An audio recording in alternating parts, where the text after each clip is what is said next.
akka inni sitan awwaale akka inni sitan rakkoo keessa galchee yoo dabarsine rakkoo qabaare. Amma nuti amma miidiyaa irratti akkasitti nu ba'ee yoo wanta bakka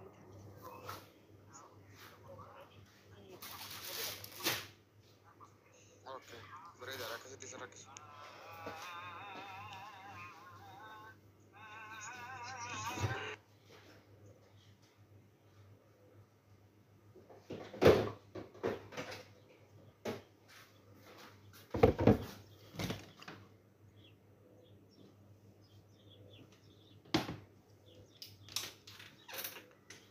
Seditti hojjetamu qaamaan keessanii qaamaan ji'a seditti miti fakkeenya. Yeroo garaa waan isin nyaatu sagalee koo. Sagalee kee jira. Yoo garaa isin nyaata ta'e ni matiin argatu. Mana wal loltu. Blookiin isin godha. Uffanii ijoollee ollaati.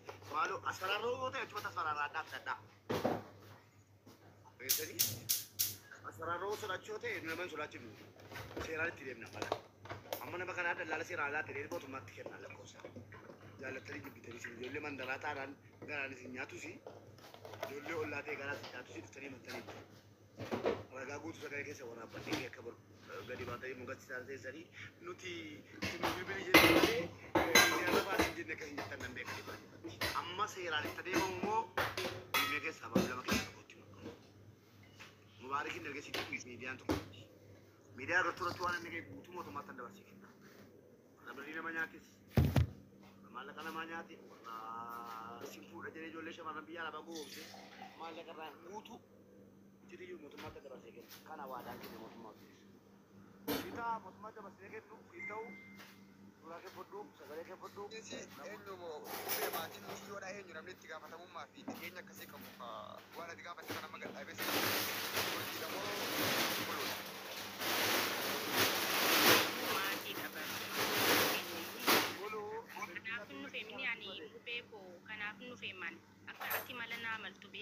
Malli jiru seeraan itti deemnan. Bakka ani seeraan itti gali bakka ani mucittiin bicha lubbuu ishee haa jiraatuun barbaada bar. Ani lubbuu isheen barbaadan mucaadhaan. Lubbuu isheen barbaadan bakka nuufee akkaateektu nan beeka. Dallaalaa seeraan alaa kunola.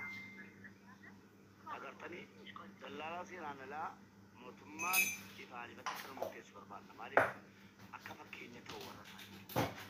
Kuno dallaalonni jechuudha seeraan alaa. Dallaala seeraan alaa tuuti baala maqaa balleessaa irraa. Maala goonu kan giyoon gafarnu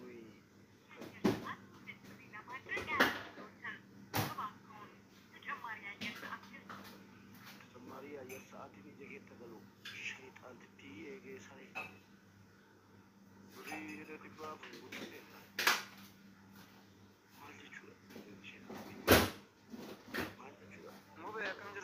nagaa keessanii hundi keessan nagaa isinii haa ta'u. Jira akkam nagaa? Nagaa bareeda. Haa ta'u bareeddudha lakkee. Hojii gaarii itti deebitanii. Biyyi Beerut baay'ee rakkistuudha. Mucayyoon kanaan dura sunis akkuma kanaatiin namamte immoo ishiin kanaan dura si erga tokko dhaalte tanatti fakkaate. Ishiinis akkasuma Beerut turte bakka Beerut bakka biyya nama nyaachuu malee didde bakka rakkisaadha baay'ee. Kanaan dura si erge tokko deengaddaa isuma dhiyoo kana si erge gaafa otoo intalli sana hin ta'in dura Beerut keessatti ishiin akkuma kanaati bakka amma yaachi buutee ishii dhabamte bakka. Maatiin immoo biyyatti miidhaa irraan gahaa jiru baay'ee rakkoodha.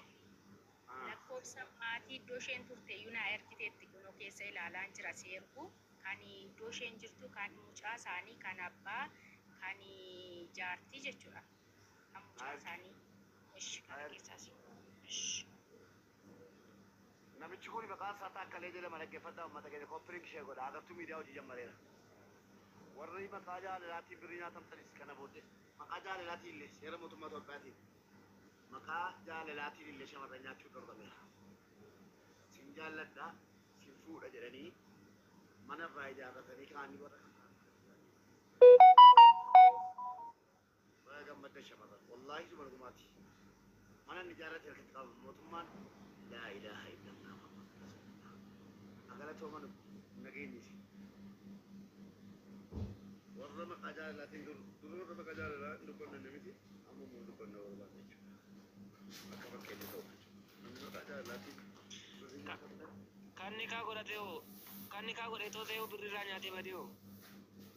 Baay'ee bara namni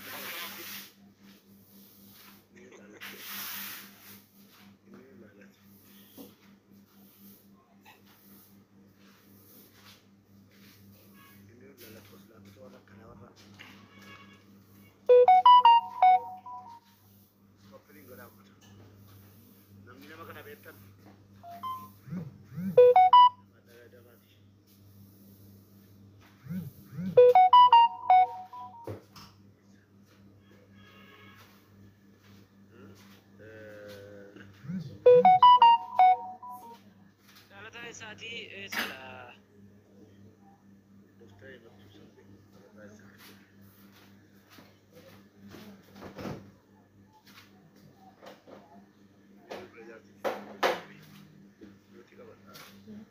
Baay'oo kaasiidhaan bilbilaa fidan baasii waan roonarraa kaasee La kamarita.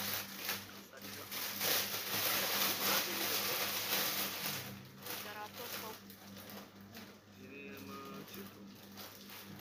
garaattos ta'udha mucaan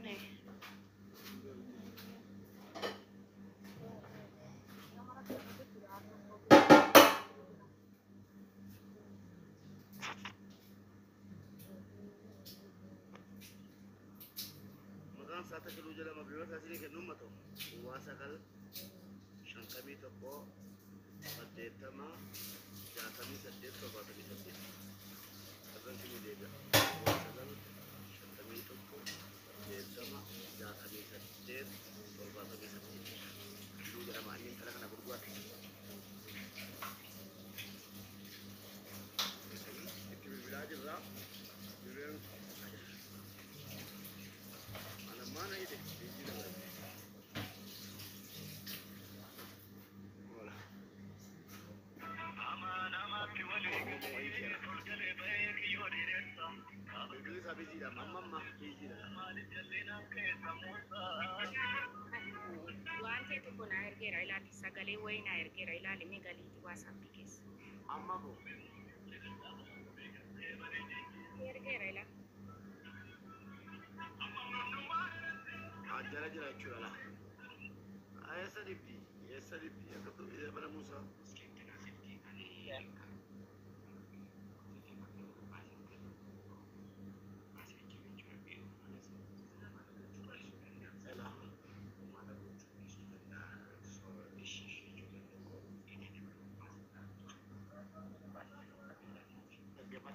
ammaati maaliif laata ilaala dhaggeeffadhala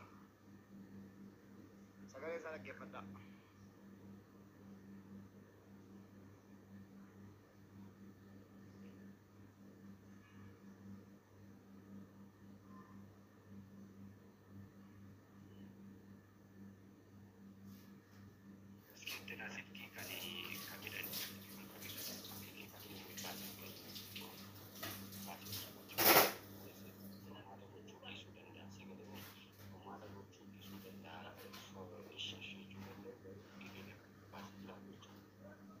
ilaala argitani silkii maaliif asii bilbilaanii figgaaru dhageessanii bilbilatti waan qom bilbilaati xumuraa ta'e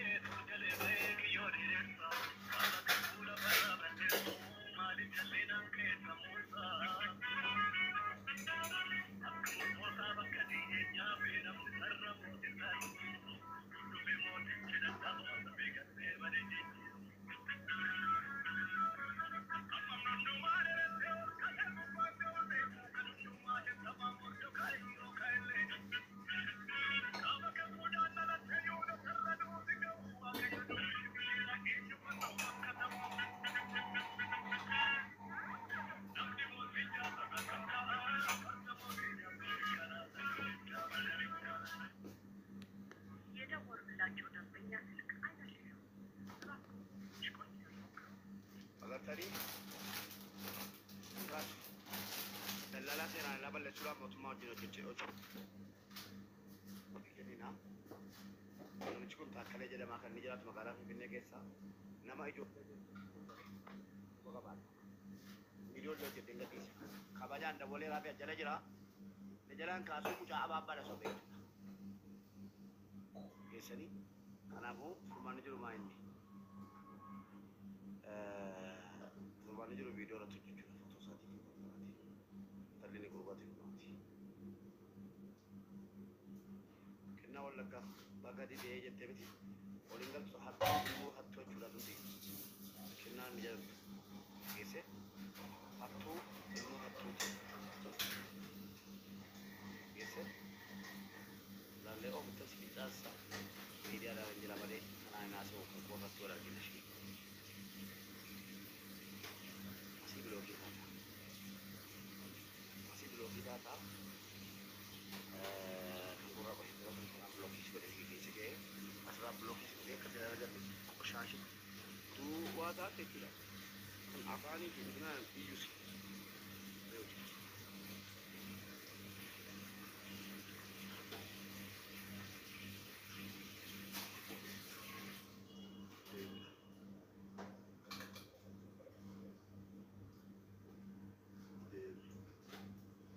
Torban kan ammoo shuma dhufee tan rakkata. Rakkata jedha shuma dhufee torban kan ammoo maqaa jijjiirratee. Maqaa jijjiirrattee dhufteetuma rakkata itti torban kan. Ageessee kunoo biloog godheera. Kanaaf ani kan biloog maaliif beektaa? Baalagoota akkanaa yeroo ijoolleen ganda jalaa himatamanii hattuun himatanii iyyennu biloogiidhaan gaggeessitan sana booddee isin argattu jechuudha. Teessee aayitu. Teessee booti qabaati. Kompiiliin godha. Ijoolleen iddoo biiroon erga hiramneeraan biyyaansi ijoolleen achi hin jiranii laata akka isheen jirtu lubbuudhaan. Haadha kiraanaa fida. Haadha kiraa fida. Nagee isheen itti godhaa dha. Haadha kiraan itti godhamtu. Haadha kiraa hojjeta jiraattee asii kan gula kana booddee. Wallaahi guyyaa addaa jechuudha. Sirran oola. Ijoolleen karaa haadha kiraatiin gara Dubaay deemaa isiniin jedhee isin gorsaa ture. Harka keessaa fudheera kana booddee. Yeroo haadha kiraatti dawwali wallaahi footoo siif fidaa bal'atuu footoo siif fidin. Waa mi dawwali. Waan annama kana argeen beeku. Namni yeroo itti siqanii maaliif ajataa an dubartiidhaa hojjetattu jedhee dhaggeeffadha. Haadha kiraan kun jechuudha. Dubartiidhaa hojjetattu jedheetanii dubartiidhaa bakka guddaa qaba. Dubartiidhaa dallaalaa hojjetatti haa hojjetattu jedhanii ijoolleen yoo mucatte 20 ol kenneeraaf gara Dubaay kan deemu. Sirigale waa kan dallaalaa wayii sumuun naa kennin jenneeni. Intala tokko yaadattu intala naannoo Shawaa moo naannoo Wallaggaati waam isaarra. Intala naannoo Shawaa moo intala naannoo Wallaggaa tokko asirra taa'een intala Jimmaa tokko irraa diraama kuma meeqa liqeeffadhee nagee dubbadhu bakka koo. Diraama kuma sadii. Diraama kuma sadii jechuun birii meeqa jechuun birrii kuma dhibbaa fi wayi. Hin beeku intalatti ijoollee isaan intalatti. Ijoollee abbootti dhaggeeffadha la. Ijoollee Shawaatti la. Dhuftee Mubaarak naan jette ani intala hiyyeessaati. Kanan jiraadhu biyya Joordaan moo biyya maaliitti laatti biyya ta'e wayiiti. Jarattiini hojiin naa ta'uu naasa qayyoo amma immoo gara biyyaatti nagalchaa jiru. Ani immoo haadha kootti abbaan kootti galuu barbaadu. Haati koo abbaan koo hiyyeessota. Maal naa wayyaa rabbii jedhee waan na gootu na godhinaan jette. Jennaan tole jedhee garaana nyaattee ammatu kaatee mana kanaatu badduu makiinaa jala galtee duute kan dalaggiftu ati jedhetanii diraama kuma sadii liqeeffadhee dhaggeeffadhaa bareechaati. Waan adda diraama kuma sadii liqeeffadheen dhaggeeffadhaa. Diraama kuma sadii liqeeffadhee hin argine isin gaafa sana. Diraama kuma sadii tokko lama jedhii liqeeffadhee tan itti kenne. Eenyutti haadha biraatti jechuudha. Mana kaala amma kaa namaa balleessuun barbaadu. Diraama kuma sadii tokko lama jedhee silaa kan si gargaaruu qabdu an ofii kooti jechuudha. Diraama kuma sadii liqeeffadhee bakka isin jirtanutti bakka ijoollee Oromoo jiranutti intala kanaaf jechuudha. Dhugaadha tooma kaatee duutee reenfasii irratti biyyatti galchaa'oo jedheen diraama kuma sadii liqeeffadhee haadha biraatti kenna. Har'a kunoo har'a bori turtu bilbila irraa kaasuu diddi waan isin dhibu. Qomaadhaan kun jechuudha. Bilbila irraa kaasuu diddi haadha biraa wallaahi akkuma ngasii fidee shaqanii isin balaleessa. Shama kabajamtootaa fi jaalatamtoota kiyyaa yooyyaa harka fuune isiniin jedha asumaanii. Warroonni daldala seeraan alaatiin deemtanii kun akkasitti miidhaan sinirra gaasiniin jedha of eeggannoo cimaa godha.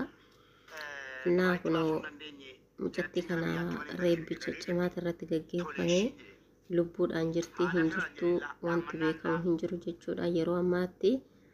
Innaa kanaafuu isinis immoo of eeggannoo godhaa isiniin jennaa. Innaa viidiyoo kun si qaqqabe sheer laayik koomentii gochuu hin dagatinaa isiniin jedha.